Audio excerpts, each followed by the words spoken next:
IVM. Yuddha is for adults. It contains graphic depictions of violence against humans and animals. If you feel you'll be triggered by the accounts of violence in this podcast, it's best you skip through those bits. That said, on to the episode.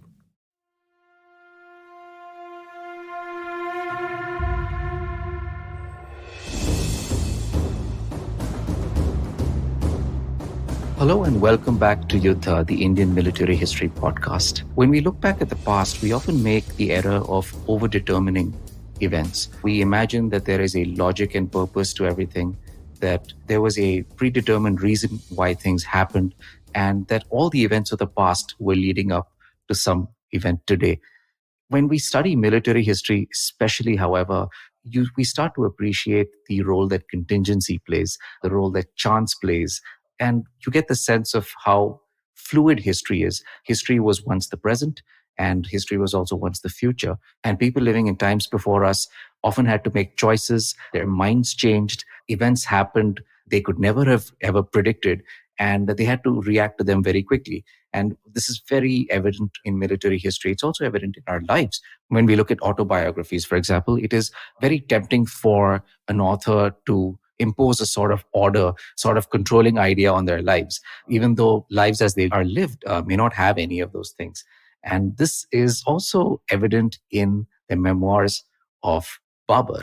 Now, if you recall in our last episode, we had left off with Babur finding himself in Kabul and looking for areas in which he could expand his power and fulfill his ambitions. We had also discussed this extraordinary military revolution that had taken place across Eurasia, whether in China and Central Asia, the Middle East, in the Anatolian Peninsula, or in Europe. There was a combination of social change and military practice had transformed the actual conduct of war. You started seeing greater use of infantry, and most interestingly, the use of gunpowder weaponry, both cannons and matchlock muskets.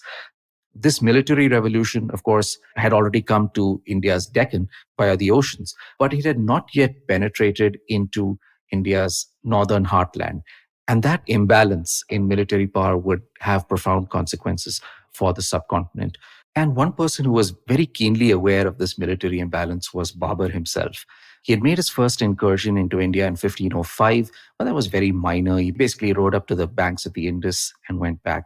The first really substantial expedition that he undertook was in 1519, a full 15 years after he took Kabul. And he would later try and provide reasons for this expedition. He would try and incorporate it into this grander idea that he had been longing for Hindustan for a long time. But going by even just his own memoirs and his actions, it doesn't look like that was quite what was going on. There was a lot of chance and on the spur of the moment decision making that led to this first incursion. Babur's expedition began in January of 1519, and it really started as an expedition against the Yusufzai Pashtuns who were lived east of Adinapur, what is today the city of Jalalabad in Afghanistan. And this was part of what he often had to do. He went and subdued restive tribes. He went and fought against rebellious nobles. This was just part and parcel of being a ruler of any kind. What's really interesting is how this action was conducted. His small army reached the fortress of Khar, or Bajor as he called it.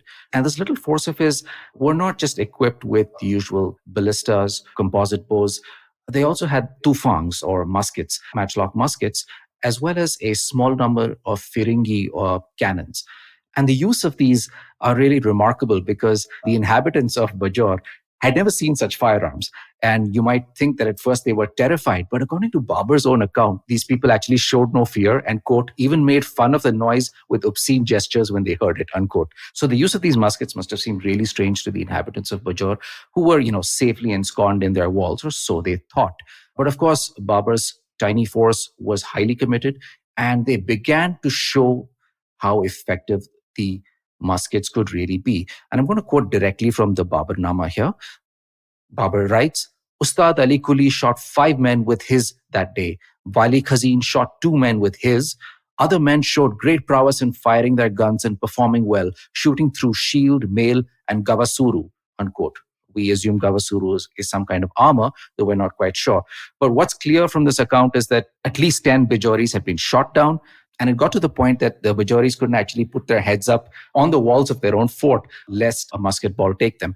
Having said this, we should point out that, musket balls or small cannons were not by themselves going to take out a fort. This would require the old-fashioned ways of taking out a siege. So Babur's soldiers affixed ladders on the walls. They swarmed across it. They made heavy use of their composite bows to shower the inhabitants of Bajor with arrows. And pretty soon, they eventually took the town itself. And what followed after that was a massacre. Babur would justify this massacre by saying that A, they were rebels, and B, that they were still following infidel customs, as he called them. But, this again seems like a post facto rationalization that he made. Having said that, Bajor was a terrible massacre. In Babur's own account, he talks about how on the walls and in the rooms and the streets and the lanes, you had corpses all over. Anybody who was walking across these streets had to step over the dead. And you might think that this set the tone for the rest of his campaign, but he would start showing restraint after the siege. He would, in the next month, in February, he'd move finally against the rest of the Yusufzais and the Mohammadi Pashtuns.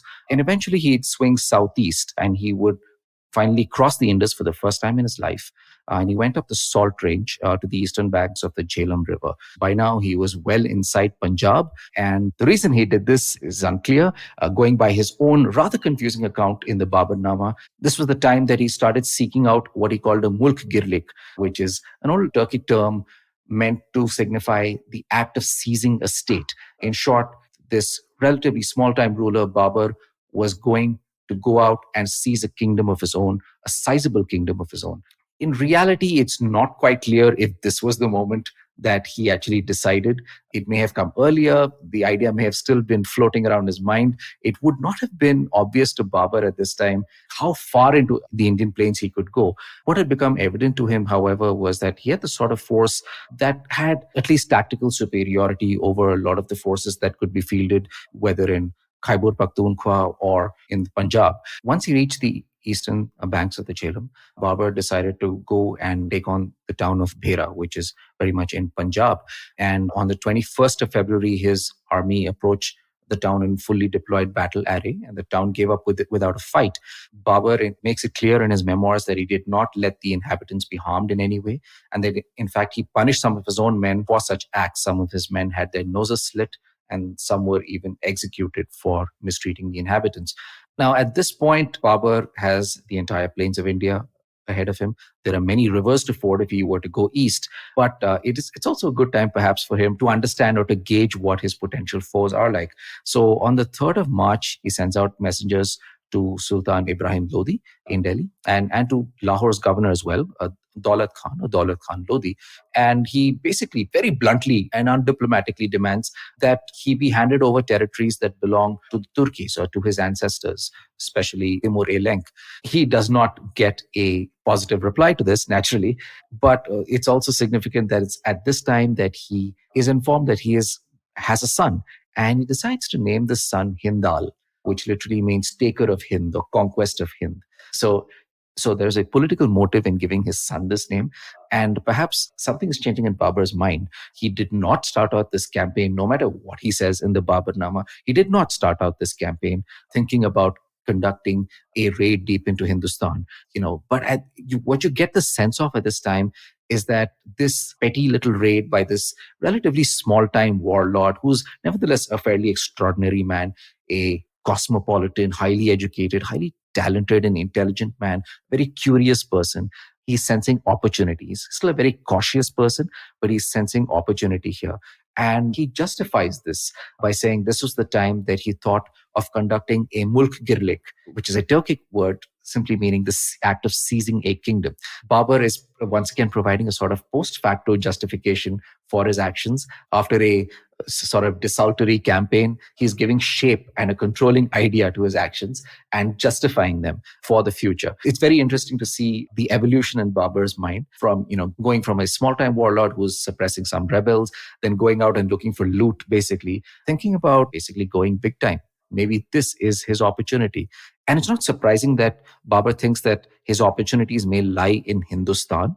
If you just consider his strategic options, at this time, Timurids themselves are divided. The Safavid dynasty in Iran is on the ascendant. The Uzbeks are still a force to be reckoned with. But in Hindustan, you are looking at something very different. There are weak rulers, there is social churn.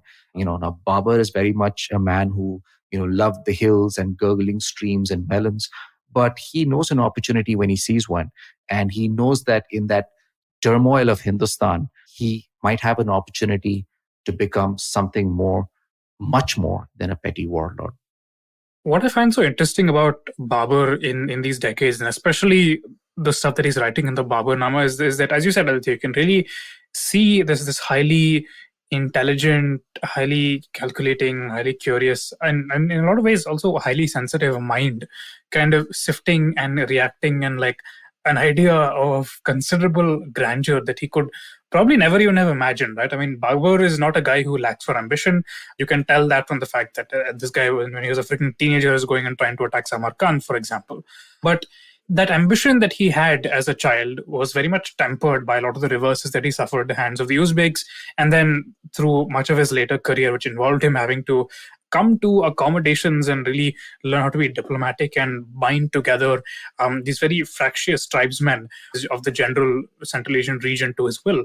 And seizing Kabul for him had basically been a lifeline. It was basically a way for him to slowly kind of claw his way back up to power when he had essentially been nothing more than just a wandering chieftain for quite a few years at that point. And as he's coming into India, you can sense this increasing awareness of vast land that is full of wealth, and that they're just searching for the appropriate justification for him to go and try and seize things. I find his activities in Behra very interesting because you have to keep in mind, again, as Aditya said, this guy's a small-time warlord, which means that most of the men who he's commanding might very well have been known to him personally. And you can imagine the amount of controversy it would have created among members of his entourage and his retinue, for example, for him to say that I'm going to execute you because you killed these townspeople or you hurt these townspeople. You have to realize that as charming as Babur and warlords like him could be, they could also be absolutely ruthless, even to their own. And you can see that here he has made this calculation that now he wants to present himself as a benevolent and new ruler, and therefore giving up the lives of a few of his men is a justifiable price for that kind of thing.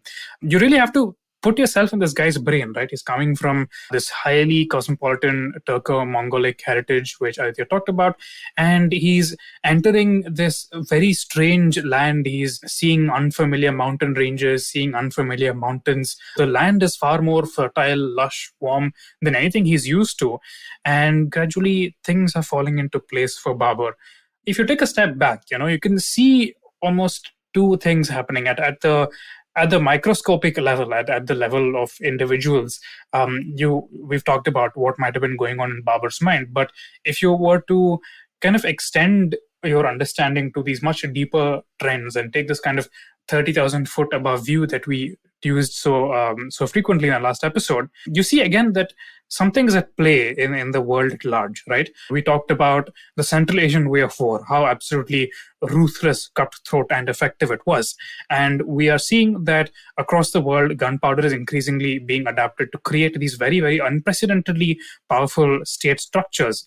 We saw that with the Ottomans, and we saw that in many European nations. And finally, we are starting to see this process at play in West and Central Asia as well. And inevitably, it's only a matter of time before similar things would have begun to evolve in South Asia as well. We see that, for example, in the Deccan Sultanates, this process is already at play. We're already seeing that powerful kind of gunpowder states are starting to emerge, and it inevitably would have happened in the Gangetic Plains as well. Babur, in that sense, was basically no more than an anonymous pawn in these grand, overarching kind of historical trends. Whether it was Babur or whether it was an Indian king, it was inevitable that gunpowder was going to come to India. So it's very interesting that we have really the privilege of seeing the individual who was at the heart of this grand, all-encompassing kind of historical change that was going on. Now, there's also a tendency when we think about India before the arrival of Babur, or specifically northern India before the arrival of Babur, because we've talked a lot about South India and we know how innovative South India was before he arrived. There's a general tendency to think of North India as almost this kind of a backward, moribund, decaying kind of land where, nothing really was happening except for various debaucheries in the Delhi court and so on.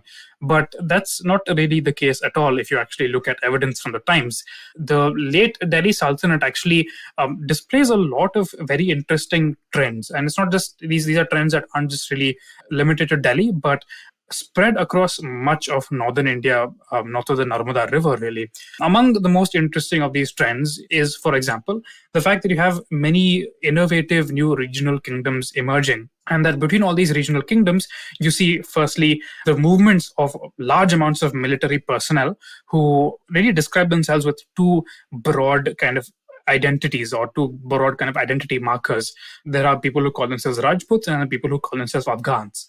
Now, we'll see over the next few minutes that the way that people in the 15th, 16th century were thinking about these ethnic markers or religious markers or identity markers or cultural markers, whatever you want to call them, is very different from the way that we think about them today.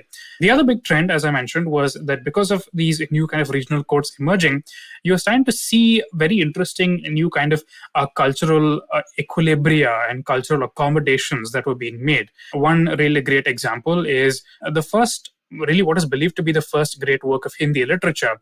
That is the Chandayan, this very interesting epic folk tale that was kind of adapted by this individual called Maulana Daud into this work of courtly literature, essentially. The Chandayan is basically the story of this ambitious young warrior who was living fairly peacefully with his wife until one fine day when he was washing clothes in the river. He sees the beautiful Princess Chanda and they absolutely fall in love and they have all these adventures, and finally they come back and they're accepted by the princess's family.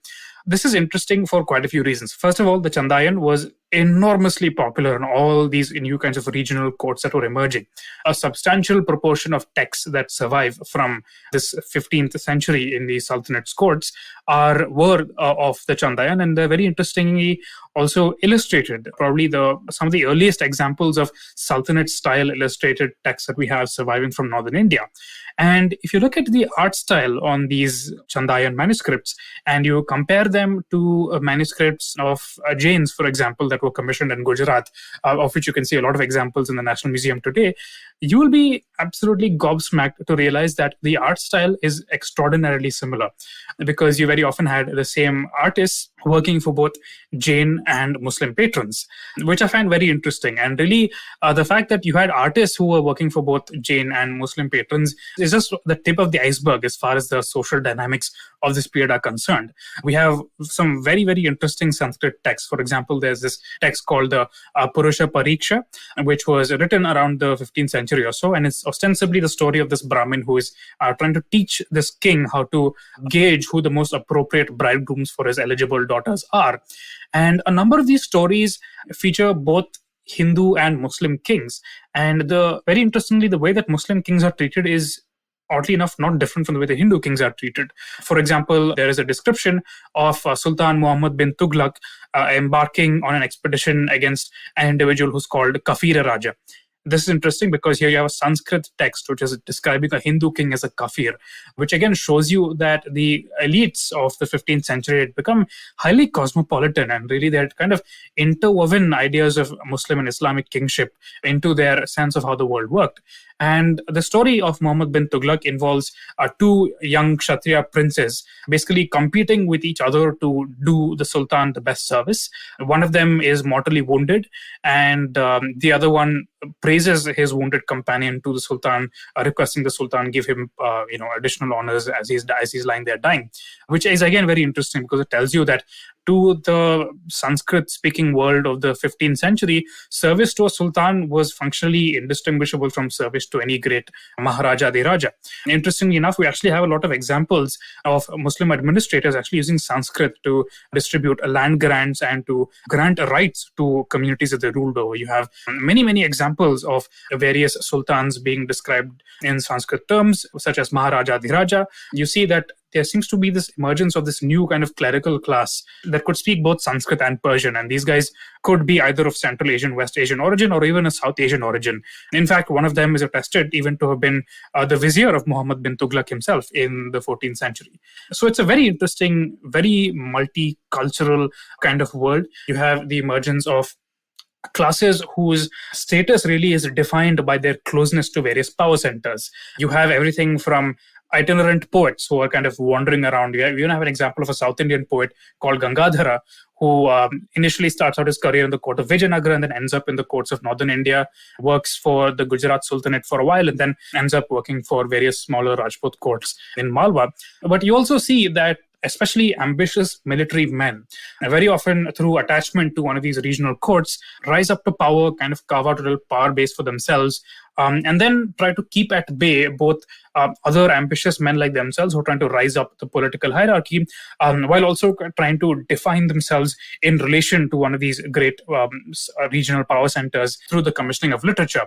This is really the period when you start to see many examples of this kind of vernacular grand epic poetry being commissioned and actually being created by both Hindus and by Muslims. And most interestingly, this is a period when, as I mentioned, we see the movement of large numbers of military men, especially individuals who we would call Rajputs.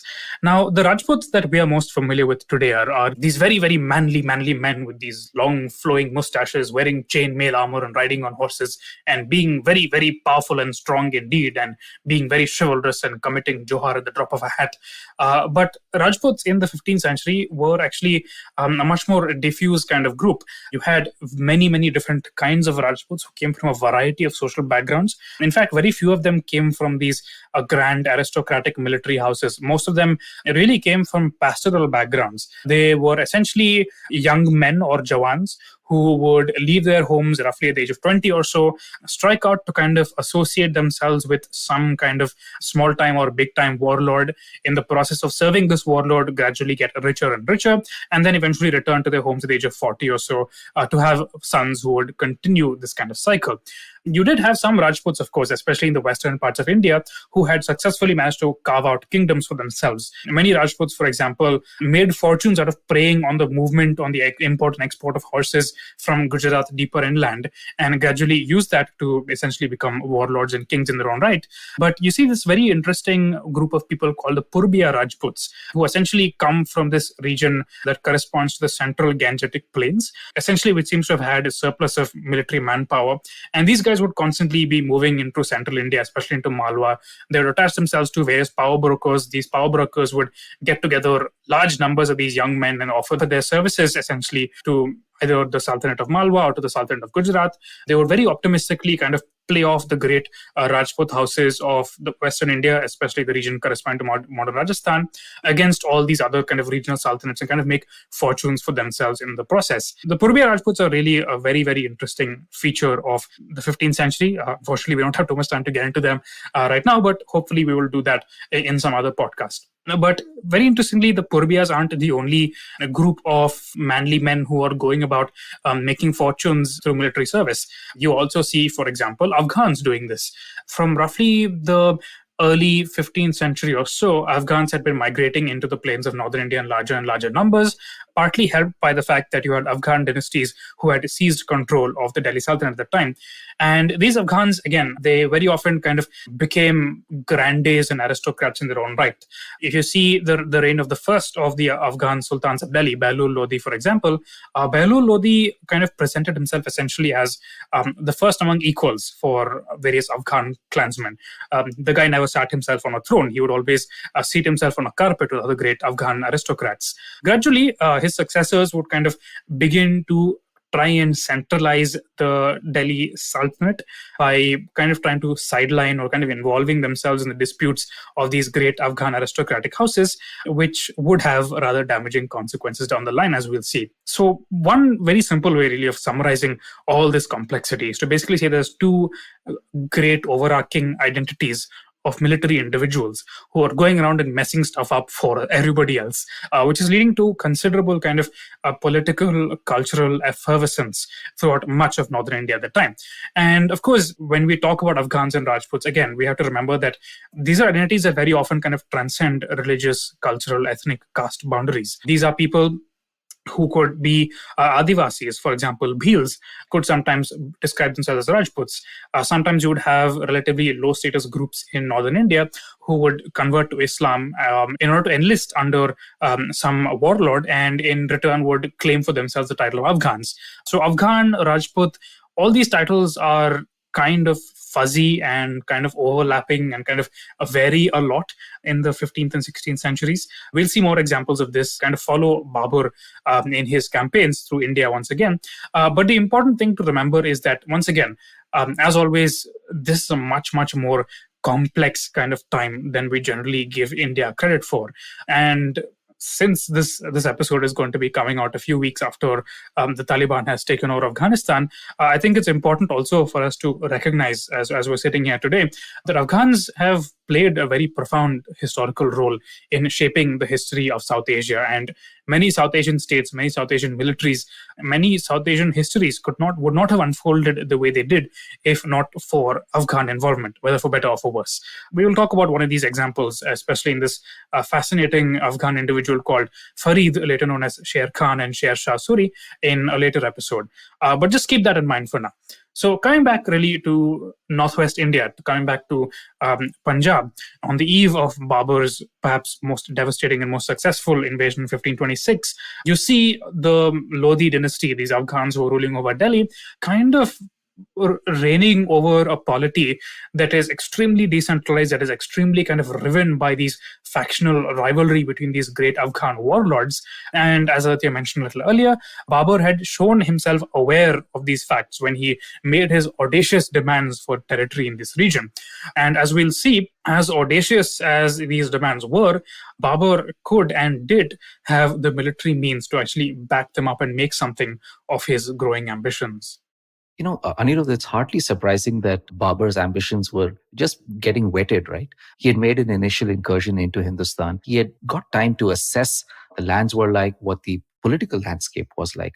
And he would have also gotten a greater sense of this as, the divisions within Lodi realms spilled over. And this would happen most obviously when Daulat Khan, who was the governor of Lahore, someone that, if you recall, Babur had reached out to during his 1519 incursion, Daulat Khan sent his son Dilawar Khan over to Babur as a sort of overture. And his idea was to propose an alliance to basically overthrow Ibrahim Lodi. This sort of dissension is not something that an ambitious warlord would just let go of. So obviously Babur encouraged this, and he went on to occupy Lahore. And, it's hardly surprising that there were dissensions among the Afghans of the Lodi realms, because as Anirudh had mentioned, Behlul Lodi, who was the grandfather of Ibrahim Lodi, had run his kingdom in a really egalitarian manner. He indulged the other Pashtuns who were part of his broader patronage network, and he did not impose his authority much on them. Now, this might have worked for a while, but by the time of Ibrahim Lodi, it was very evident that if this kingdom was to amass military power, if it was to collect revenues regularly, if it was to provide security to its farmers and productive citizens, it would need to centralize power in some way.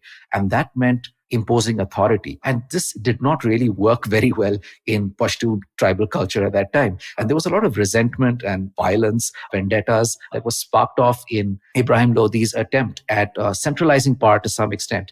And in fact, Dilawar Khan, who acted as an envoy to Babur, had actually done so after seeing for himself the torture and the killing of 25 tribal leaders. There was a very personal motivation for these people to overthrow Ibrahim Lodi and, secure their own fiefs in whatever way they could. This was, of course, godsend for Babur. And in 1523, he entered the plains again. He occupied Lahore this time.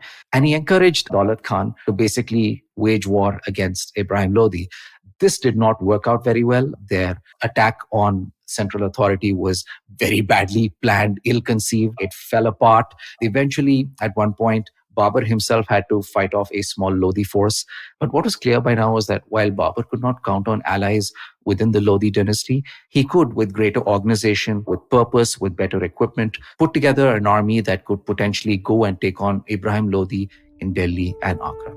And so it was that in the winter of 1525, Babur finally set out with a force that was intent on a mulk girlik, on a seizure of a kingdom, namely that of the Lodis. He had with him something along the lines of about 12,000 men.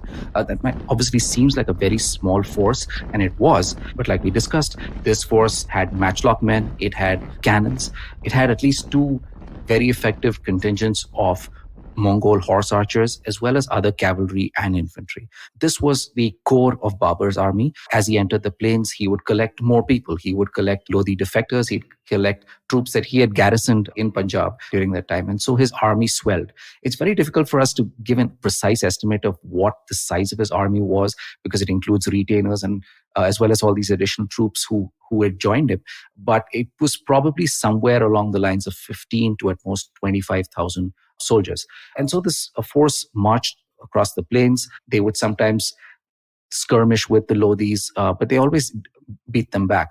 What was clear, of course, was that the Lodis were still biding their time. It would seem that Ibrahim Lodi wanted to secure his lines of communication, did not want to venture too far out of the Delhi and Agra area, and wanted to draw Babur's army in and fight them at a time and place of his choosing. Of course, as it turns out, that was not quite what happened. It's very easy to kind of fault Ibrahim Lodi with the benefit of hindsight because of what was soon to happen over the next few weeks. But if you really look at things from his perspective, you see that the man clearly figured out that his kingdom was in a desperately weak position. He had been trying very hard to centralize things. He was not executing and torturing all these Afghan tribal elders purely out of some sense of vengeance or personal satisfaction. He was doing it because he was trying to strengthen his state. He was trying to give himself a better hand of cards because he knew very well that he was in a position of profound vulnerability. As this individual is coming in from Central Asia with arguably the most tactically advanced army in northern India's plains at the time, again, you can't really fault Ibrahim for taking his time, securing his lines of communications, and trying to find a time and place of his own choosing to kind of take Babur on. The essence of the way that battles were fought in the 15th, 16th centuries is essentially offense through tactical defense. We've already seen that Babur had begun to experiment with that. And you can see that though Ibrahim did not necessarily have the tools with which to do that very effectively, he was trying to do the same thing. He knew that he was outmatched in terms of firepower. He probably knew that he was outmatched in terms of the quality of troops available to him as well. But he was trying to find ways to kind of deal with that himself. Is not a simple narrative of this highly technically advanced army coming in and sweeping in without any opposition to its power. We always see some attempts to kind of do the best with what they've got, just as we do today. Absolutely, Anirudh. If to my mind, if you consider the relative weakness of the Lodi state, it actually makes a lot of sense not to conserve your resources and to force your enemy to move further away from their lines of communication and attack them. That it didn't work is not necessarily a sign that Ibrahim Lodi was a bad tactician or a strategist. It simply meant that there were a lot of things going on that he could not quite predict. And there are a couple of things that I think would have been really hard for him to predict. One was, like we've mentioned, the presence of firearms. Now, it's likely that by now the Lodis had heard about firearms. They would have heard about, for example, Babur's initial incursions. Some firearms, both muskets and cannons, had percolated from the Deccan into central and northern India once in a while, here and there. But it would not have been necessarily evident to them how these could be deployed or used in a battlefield. And the Lodis also did not have easy access to firearms of any kind. So that was one variable. The other variable is actually Babur himself. What Ibrahim Lodi would have liked to do was to choose the time and place in which he could attack these Timurids. Babur did not give him that opportunity. And like Anirudh, you said, armies at this time would try and move offensively but fight defensively until the tide of the battle had turned, at which point they would, of course, seek to rout the enemy. And Babur did exactly this. He moved swiftly, but he did not go and charge straight into Ibrahim Lodi's army. Instead, he set up his battle array just outside the town of Panipat. Now, why Panipat? Well, firstly, it's not very far from Delhi. Secondly, nearly 500 years back, this would actually have been a great place to array an army. The course of the Yamuna River has obviously shifted over the centuries, but it's fairly clear to us at this time that there was a gap between the outskirts of the town and some of the drier nalas on the banks of the Yamuna River, which basically offered a flat position in which you could secure your flanks. So what we see in the Battle of Panipat is that Babur arrays his army by anchoring the right with the town of Panipat itself, with its buildings, and the left by these nalas or ditches, which are the product of the Yamuna shifting. So basically, this sort of uneven ground is absolutely terrible place if you're trying to attack the Timurid army from a flank, right? Because you are highly vulnerable, even with infantry in those ditches, and it's simply impossible for cavalry to move in a place like that. Now, having secured his flanks this way, Babur is doing a couple of things. One is he's making it really impossible for the Lodhis to very easily bring their superior numbers to bear. Any Lodhi forces that attack him are going to be channeled, and they're going to provide a narrow front to Babur's army. Now, what that means, of course, is that if you have this large force coming to you at a narrow front, it has a sort of momentum to it, both physical and psychological. And Babur needs to break that. And here's where military innovation steps in. Babur deploys a wagon logger at the heart of his battle array. He has wagons that are secured to each other with either chains or twisted oxhide or leather. Positioned in these gaps are breastworks, infantrymen wielding shields, as well as matchlock men. Also in these gaps are Babur's cannons. We don't know exactly how many he had, but it's clear that he had enough to make a difference on that fateful day. Just leading into the setup of this battle, it's so fascinating to see how Babur has evolved as a tactician, right? We talked in the last episode about how, as a young man at the age of 18 or so, he had come out of a well-entrenched position to kind of attack Uzbeks. He was not able to maintain cohesion when his army was under attack. He overextended himself, allowed a line to open up in his formation, and led to a military disaster. But you can see clearly that by this point, and Babur would have been, what, in his 30s, 40s at this point, Aditya? He's 43. 43. The guy is 43, and you can see how much he's matured as a tactician, as a general in the lead up to Panipat, right? You can see how he's very clearly and carefully studied the terrain. He has figured out how best to entrench his army. He has figured out that his enemy's advantage in numbers, figured out a way to kind of resolve that. And very interestingly, like, this is something that he could only have done with gunpowder, right? If Babur had just been coming to Panipat with an army equipped with cavalry archers, with heavy lancers, with some kind of infantry equipped with swords and shields and maces or whatever, it simply would not have been possible for such a small force, even if their flanks were sufficiently secure, it would not have been possible for them to break the momentum of a much larger army. But now that he has created this essentially unbreakable bulwark at the center of his army with matchlock men, with cannoneers, at last we see that the moment for Babur's finest hour, all these decades of reverses, all the things that he had learned, all the innovations that he had adopted from across the world, all the studying and all the tinkering he had no doubt done with himself, his command structures, his engineers, was finally about to come into play at this climactic moment.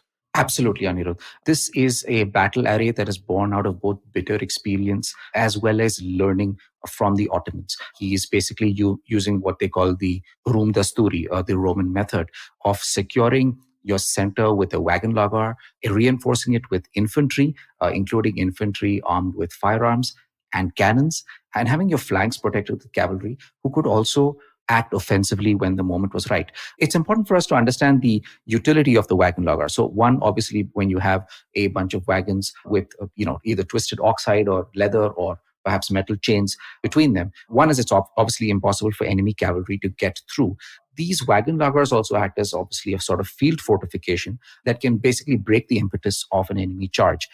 The other thing is that this is not a purely defensive position, in that there are some gaps of roughly what Babur says is about a bow shot of a gap, which is probably like 100, 150 yards.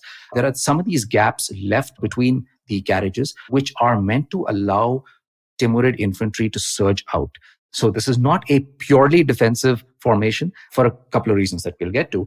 So it's able to go out and harass the enemy or punch the enemy and return back to this field fortification where, matchlock men and cannons are going to keep the enemy at bay.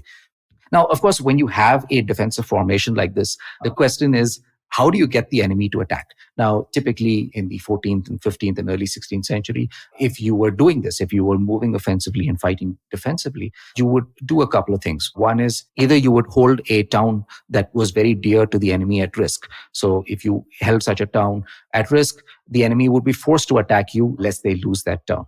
The other way you could do this is by simply carrying out devastating raids against the local populace, destroying agriculture, which forces the enemy to engage with you lest they lose even more of their productive lands and their population. Now, neither of these are really in evidence in this case. Panipat had already been taken. It was not a town at risk of being taken. And while Babur's armies were not a bunch of humanitarians, there's no evidence that they actually went out and actively sought to kill the populace or destroy farmlands. So how does Babur get Ibrahim Lodi to attack him? After all, time is on Ibrahim Lodi's side. He can just wait out these invaders and let their supplies run out and then, move it for the kill when it's convenient for him. And so basically Babur decides he's got to provoke these guys. So he set up his battle array by the 12th of April, 1526.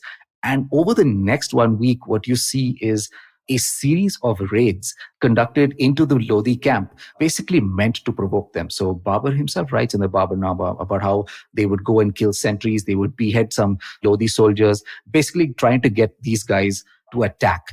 Now, obviously, Ibrahim Lodi was not going to jump at the bait so easily. And so Babur had to try a different tack. And so after a week of attempting to bait the Lodis and failing, they decide, well, it's time to carry out a night raid. So Babur selects some of his crack cavalrymen and sends them out at night to attack the Lodi camp. What happens is that this is actually a fiasco. It turns out the Lodis were expecting them. The Lodis are able to fight them off. They inflict casualties on the Timurids, and Babur's cavalry has to return very quickly back to the safety of its wagon lagars and the town of Panipat. Now, the paradox of this is that it is this very failure of Babur's cavalry and the failure of this night raid that seems to embolden Ibrahim Lodi's army. If they're able to fight off this cavalry raid so easily, is it really justified for them? If their army is perhaps twice or thrice the size of Babur's and they're right there within their own territory, they're well supplied, does it really make sense for them to let this invader occupy this town and basically hold their attention for so long? And so at dawn on the 21st of April, the Lodi army does surge out. It's headed out to finally crush this foe whose incursion the very previous night they had basically routed. Now, like we said, the Lodi army is perhaps twice or thrice the size of Babur's army. It necessarily has to be funneled into this gap between the town of Panipat on one side and the dry nalas of the banks of the Yamuna on the other side. And as they're funneled in, they basically are perfect targets for Babur's cannons. Now, one thing we should point out here is that Babur does mention that the Lodi army has elephants. In fact, he says 1,000 elephants. That's probably an exaggeration. But in the Battle of Panipat, elephants are not mentioned. We don't actually know for sure if there were elephants there. But whether or not they were there, this mass of an army moving towards the Timurid lines is both terrifying and very vulnerable. It's terrifying because it has this great impetus and they could just simply roll over the Timurids. And it's vulnerable because massed together, this army makes a perfect target for the Timurid cannons. And what happens when these cannons fire? Like we said, Ibrahim Lodi was probably aware of firearms. He'd probably heard of them. But hearing of firearms is very different from actually hearing them and seeing them. So you hear these loud thunderclaps as the cannons fire. There are clouds of white smoke billowing from Babur's lines. And you see these balls of stone shot slicing through the air, bouncing across the dry, parched land, and plunging straight into this massed concentration of beasts and men. It's very unlikely that anyone in the Lodi army had experienced or seen or heard anything like this. And what's clear is that the impetus of this charge immediately stopped. It was blunted. Now, what we also are given to understand is that the entire Lodi army had not been moving evenly, that in fact, the left flank, this army had actually surged ahead of the rest. And when this flank took some of the worst of the damage, either from cannon fire or from volleys of arrows, their advance was blunted and they basically blocked the rest of the Lodi charge. Now, just think about this. You are making a fairly high-speed charge, mostly on horses. You also have infantry. And suddenly this charge is stopped at the very vanguard. And what's going to happen is that everybody behind them is going to come and collide. It's basically like one of those multi-collision scenarios that you might see on a highway, where a couple of cars crash and a whole lot of cars coming from behind them crash into each other as well and create a big pileup. And suddenly the Lodi army is no longer a well-commanded mass of soldiers moving ahead with a single purpose. You have those in the vanguard who are either stuck, unable to advance much further, or are in fact, in some cases, trying to move back. And you have those at the back who are actually still surging forward. And it's exactly at this time that Babur moves in for the kill. He lets loose his Mongol horse archers from the flanks. And so from these extreme flanks, you have these waves of horse archers coming out and loosing volleys of arrows into this confused, huddled mass of soldiers. And At those ranges and at that concentration of men and beasts, you can't miss. If you loose an arrow in that direction, you are going to hit something. It might not always be a fatal arrow shot. It has a harassing value, and that harassing value actually causes this mass of soldiers to concentrate even further. So, they basically, that huddled mass gets more and more crowded. It becomes, in fact, a stampede. And we have evidence from several other battles during this period throughout Eurasia of something like this happening. And soldiers or warriors actually getting suffocated, dying in a stampede, and not necessarily from the enemy, but simply from the chaos within their own ranks caused by this sort of double envelopment that's occurring. The Lodi army flees in the only direction that's available to them, which is to the rear, and they are pursued mercilessly by Babur's army. And there are many more killed in that pursuit. The whole thing is such an absolute comedy of errors, and that's what makes it all the more believable as a real and historical event, right? The fact that it was Babur's failure to lure the enemy out of camp that actually convinced them to come in and attack. The fact that all these tactical calculations that he had made only worked because of the extraordinary stopping power that he had managed to accumulate, which led to an absolute disaster when all these kind of troops kind of piled up into each other. I'm really struck by how we see this as inevitable, right? And in some ways, perhaps it was, as I mentioned a little earlier, this kind of macro-historical process of gunpowder and state centralization had kicked in across much of the world. It was inevitably going to happen in India.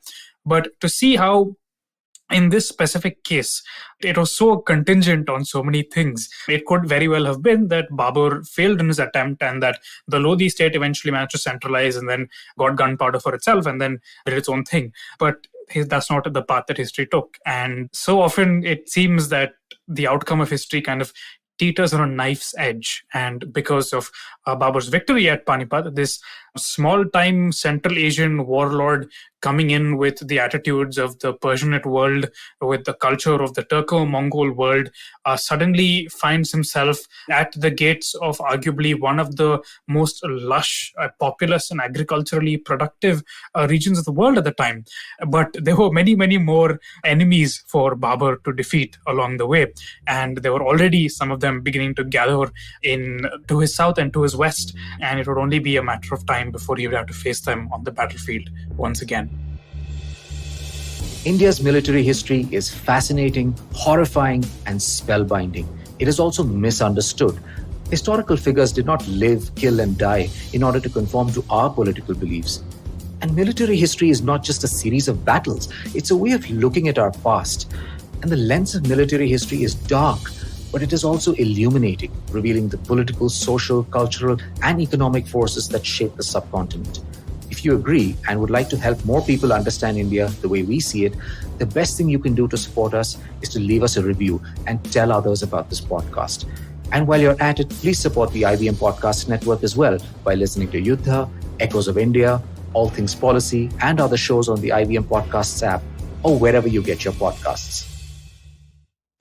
Hey, it's been another great week on the IVM Podcast Network. On Last Man Standing is a battle of the biscuits, Britannia versus ITC, as Anupam and Ambi discuss ITC's aggressive play to break into Britannia's strong market hold. On Cyrus Says, mountaineer Aditya Gupta talks about his book 7 Lessons from Everest. Why is the Mopla Rebellion of 1921 causing such a stir in Kerala? An eye-opening conversation on the wire talks between Siddharth and Manu Pillai. On All Things Policy, Mihir talks to researchers Anirudh Tagat and Saksham Singh about the dark sides to the ease of use of smartphone financial apps. And on Advertising is Dead, Varun speaks to Samir Nair, CEO of Applause Entertainment. They talk about where the future of media lies. Do follow us on social media. We're IVM Podcast on Twitter, Facebook, Instagram, and LinkedIn. And remember, if you're enjoying this show or any of our other shows for that matter, please do tell a friend. And finally, we would like to thank our sponsors this week on the network, Cred Cred, Bank of Baroda, Quarter, CoinSwitch Kuber, and Intuit India. Thank you so much for making this possible.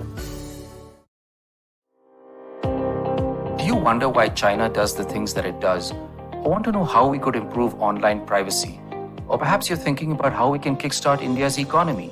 If you'd like to search for the answers to such questions, check out All Things Policy, a daily public policy podcast that covers everything from employment figures to aircraft carriers. Tune in from Monday to Friday for new episodes and fresh takes.